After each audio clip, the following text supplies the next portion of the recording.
3월 11일 금요일 대놀뉴스 전해드리겠습니다.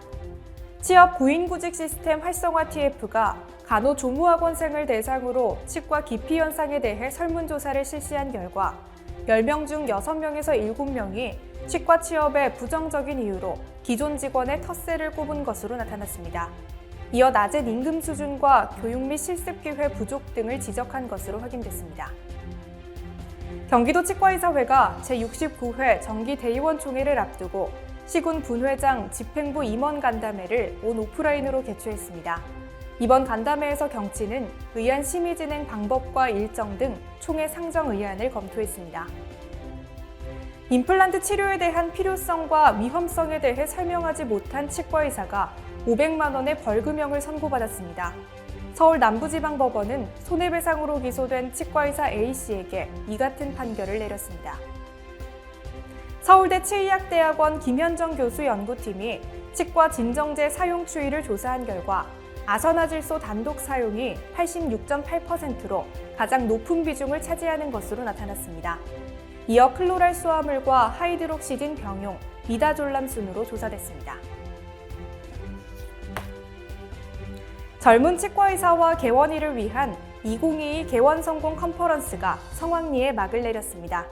400여 명이 참석한 이번 컨퍼런스에서는 세무와 노무 등 각 전문가들이 연자로 나서 치과 운영에 필요한 노하우를 공유했습니다.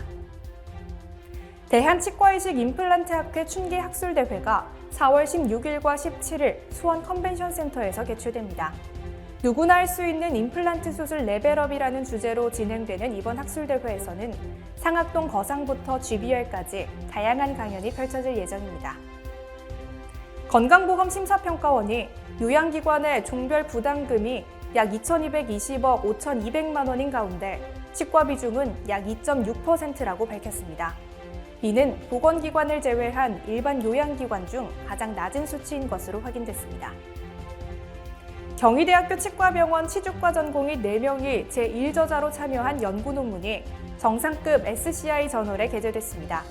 신승일 치주과장은 4명의 전공의가 성실히 수련과 연구에 임한 덕분에 훌륭한 성과를 거둘 수 있었다고 전했습니다.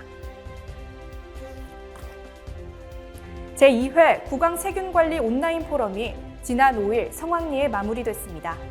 마이크로 바이옴 시대 구강세균 검사의 임상 접목과 탐구라는 주제로 열린 이번 포럼에서는 서울대 치과병원 조영단 교수 등이 연자로 나서 치주질환 등의 흡연과 당뇨 유무에 따른 비교 분석 결과를 소개했습니다. 삼성 서울병원 치과 박기태 교수가 공동 집필한 소아치과학이 세계적인 의과학 전문 출판사인 스프링거에서 영문으로 출판돼 화제를 모았습니다. 이 책은 소아 청소년들의 구강질환에 대한 치료와 치료 이후의 구강 건강관리에 대해 담겨 있습니다. 밀양 보스톤치과가 저소득층 학생들을 위해 밀양시청에 성금 1,000만 원을 기탁했습니다. 보스톤치과가 전달한 성금은 고등학생 20명에게 50만 원씩 장학금으로 지급될 예정입니다.